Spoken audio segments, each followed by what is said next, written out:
Привет, друзья! В этом ролике вы узнаете о том, как можно съездить с большим дроном в Турцию, чего ждать на контроле в аэропорту, как на въезде, так и на выезде, где и как можно летать в Турции и чего ждать при полетах в местах, где это запрещено.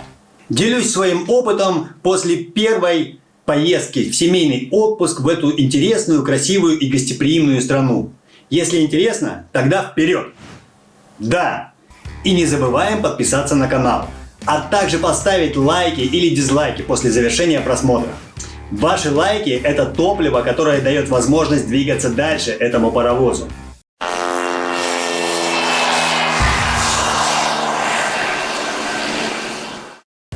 Вы когда-нибудь играли в казино? Если да, то уже все знаете. Если же нет, то вы должны быть готовы без особых терзаний расстаться с той суммой, которую вы взяли с собой для игры. Сразу хочу оговориться, это мой личный опыт, а не призыв к действию.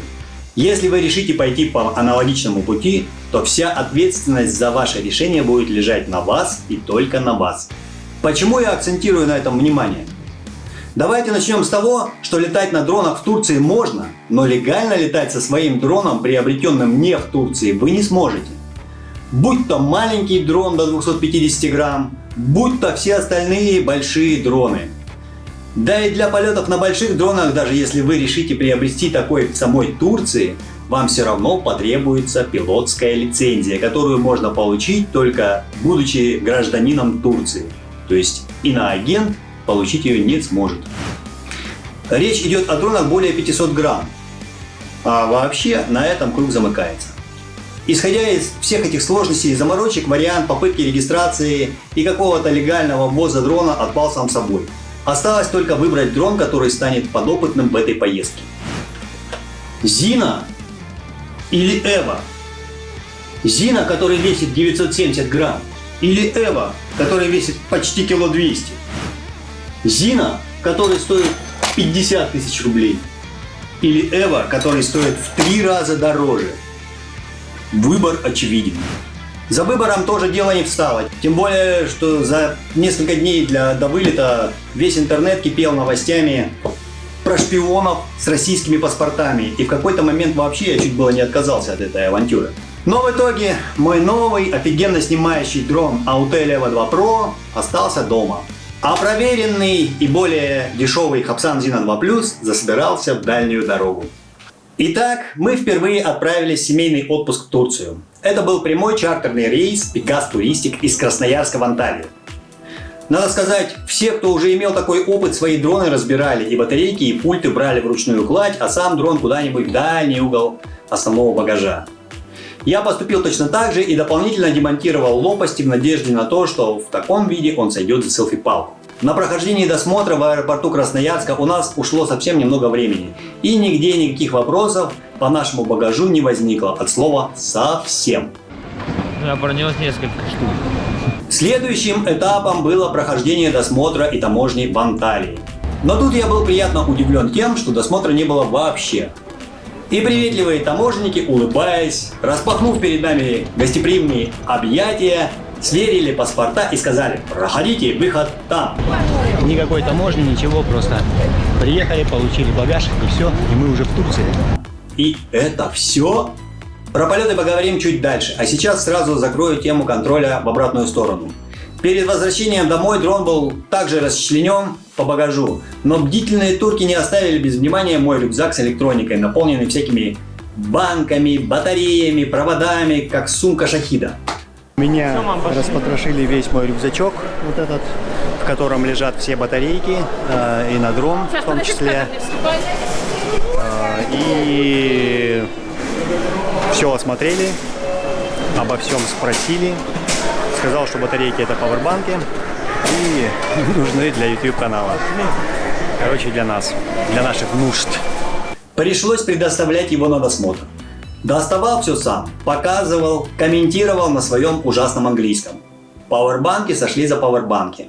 Пара батареек для дрона также сошла за пауэрбанки. На удивленные взгляды турецких товарищей указал на пару экшн-камер со словами YouTube Channel, указав на жену и детей TikTok, Instagram, Many Power. Спросили даже название канала.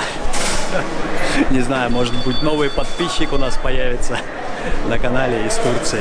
Понаблюдаем. Мы летим. В общем, на этом вся эпопея с досмотрами у меня закончилась, и дрон благополучно вернулся на родину. В конце этого ролика я выведу небольшой свод правил для пилота дрона, едущего в Турцию из другого государства со своим дроном, поэтому смотрим ролик до конца. А теперь самое время рассказать вам, в каких локациях я успел полетать, где возникли какие-то вопросы, где курьезы, где воздержался и почему. По совету хорошего друга, чтобы сэкономить на экскурсиях, мы брали в аренду автомобиль. О ценах, всех плюсах, минусах и нюансах аренды автомобиля в Турции я расскажу в отдельном ролике. Возможно, этот ролик окажется полезным для тех, кто все еще предпочитает отдых all-inclusive и предлагаемые гидами экскурсии по акульим ценам и шелковым фабрикам, или едет туда впервые.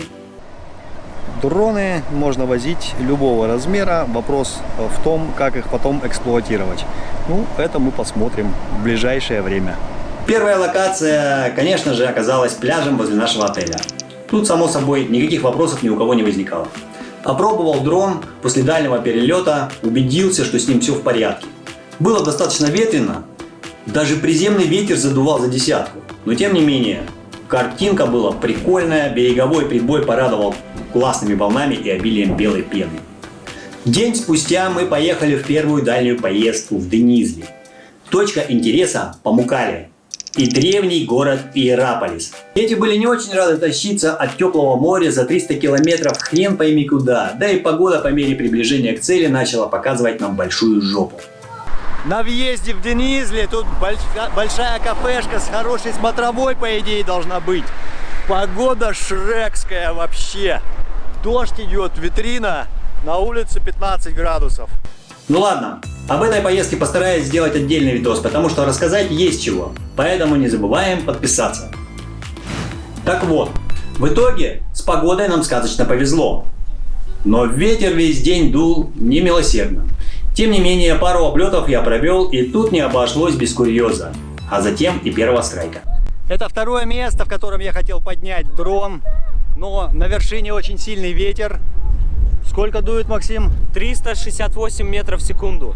Ну, метров 15 где-то в порывах, наверное, точно есть. Выбрав место для первого старта среди древних полуразвалившихся стен, выставив часовых и выждав, когда вся охрана разбежалась в разные стороны, я поднял дрон. Было волнительно, и я в спешке забыл переключить его в 4К режим. Что в очередной раз икнулось его создателям, не включившим возможность сохранения последнего использованного режима. В общем, немного полетав, с трудом вернул дрон назад. Пришлось воспользоваться спорт-режимом, потому что дуло прям очень сильно. И вот, посадив дрон, я замечаю, что ко мне движется группа людей в черном. Один из них держит камеру, направленную на меня. Вот оно, попался, блин. И видеофиксацию ведут. Ну ё-моё, надо же так вот при первом же интересном полете так вляпаться. Окружив меня, начинает что-то говорить, то ли на турецком, то ли на ломаном английском. Я с невозмутимым лицом повторяю как мантру: YouTube, блог, видео. И, наконец, со своим скудным знанием английского языка начинаю понимать. English, Turkish, English, Russian. Нельзя дрон? Drone. Shooting.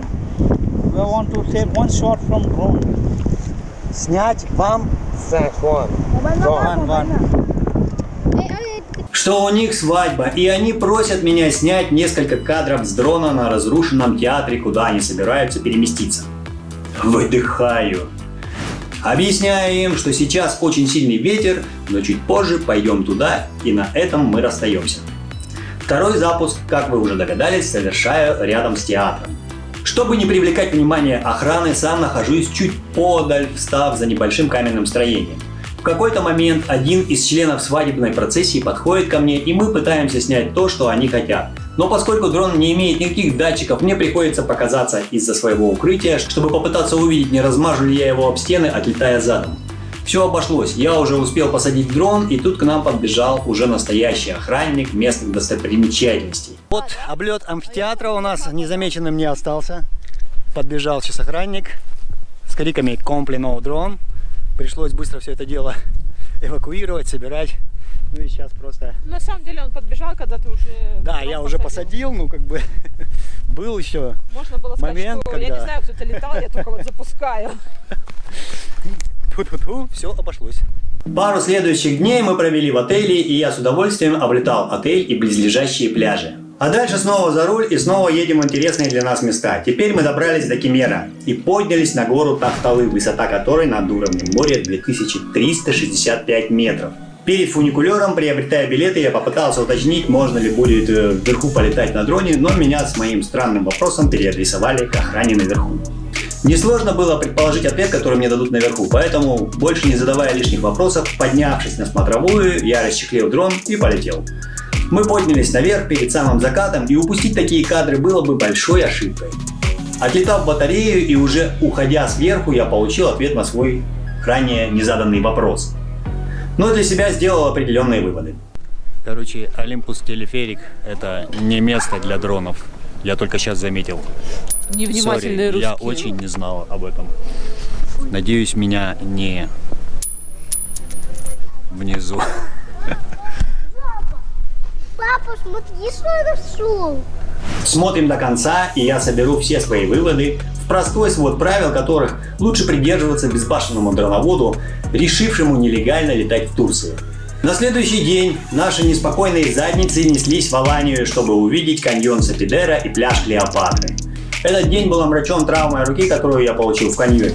Но это отдельная история, а я из последних сил, превозмогая боль, все же совершил пару полетов. Первый, собственно, в самом каньоне, где из сложности была только сложность поймать спутники в колодце из высоченных скал и не потерять дрон в горных лесах. На пляже проблем вообще не возникло. Отдыхающие смотрят на подобные вещи с любопытством и, в общем-то, им пофиг.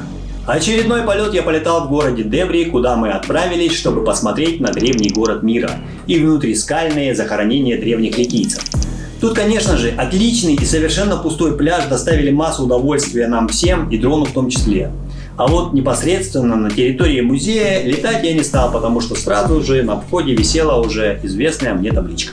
Вообще, когда мы покидали музей, на парковке я понял, что никакой сложности нет поднять дрон прямо с парковки и облететь все эти достопримечательности, но время уже поджимало, и вместо съемок мы выбрали возможность успеть на ужин в отель. 200 километров крутого драйва по прибрежным и горным серпантинам, и нам это удалось. Доставил семью за 15 минут до завершения ужина. Про отель и пляж уже даже не упоминаю, это стало как выйти дома во двор. А вот Анталия и водопад Нижний Дюйн заслуживают отдельного упоминания. Как вы знаете, рядом с Анталией находится международный аэропорт. И приехав на Нижний Дюйнский водопад, надо сказать, очень красивый и впечатляющий, наблюдая, как самолеты пролетают над морем туда-сюда, в первый момент у меня не возникло желания расчехлять дрон, но, осмотревшись, я заметил молодого человека с пультом, сидящего на лавочке. Hello, DJI? DJI Mini? Yeah. Mini 2? No, one. One. Good? You? Huh? Are you a pilot? I pilot, but у меня another drone. Оказалось, человек отлично знает русский язык. Это житель Казахстана, Ади. Привет, Ади. Ади любезно предложил попробовать снять с нами пару пролетов. И получилось у него, на мой взгляд, отлично. Спасибо, Ади. Успехов тебе в твоих полетах. А мою коротенькую турецкую дронозарисовку смотрите по ссылке в подсказке.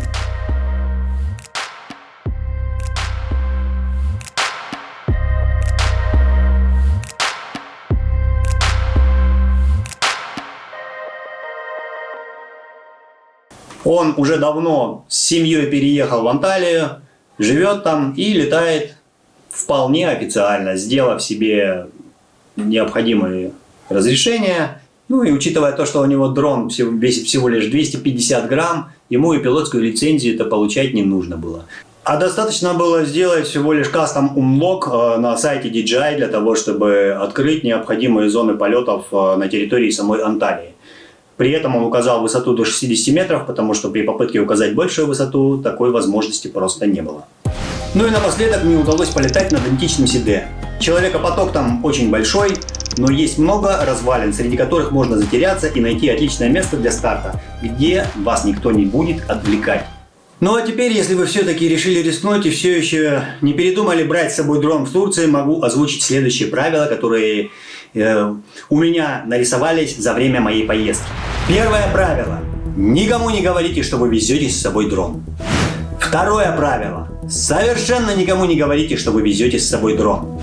Третье правило. Даже если у вас найдут дрон, не говорите, что это дрон. Реально. Везите батарейки ручной клади и лучше с кучей всей остальной электроники, которую у вас есть, вперемешку. Камеры, зарядки, провода. А дрон везите без винтов, без батарей, отдельно в багаже. Тогда можно сослаться на то, что это всего лишь ваша селфи-палка для ТикТока. Четвертое правило. Ни у кого не спрашивайте, можно ли запускать дрон. Все равно вам в 99% случаев откажут. Просто на всякий случай, чтобы не брать на себя лишнюю ответственность. Пятое правило. Не запускайте дрон на глазах у жандармерии или сотрудников службы безопасности объекта, на территории которого вы находитесь. Действительно, это плохая идея. Лучше осмотреться и отойти куда-нибудь, где вы с дроном не будете светиться, как слон на Красной площади. В туристической части Турции все, скорее всего, ограничится просто замечанием и просьбой прекратить полет. Но зачем нам эти прецеденты? Шестое правило. Не летайте там, где это запрещено законом. Навскидку. Аэропорты, военные объекты, участки жандармерии. Если вас возьмут за жопу с такими полетами, то там уже можно будет отхватить по полной программе. Вы что, задумались? И хорошо, если вас не причислят к вражеским шпионам. Ну и седьмое правило. Если запускаете дрон, делайте это уверенно и красиво. В остальном же Турция – гостеприимная страна, которая порадует вас огромным количеством интересных мест для съемки. На сегодня на этом все. Если досмотрели ролик до конца, респект вам и уважуха за ваше терпение. В любом случае, спасибо за просмотр и до новых встреч. Пока.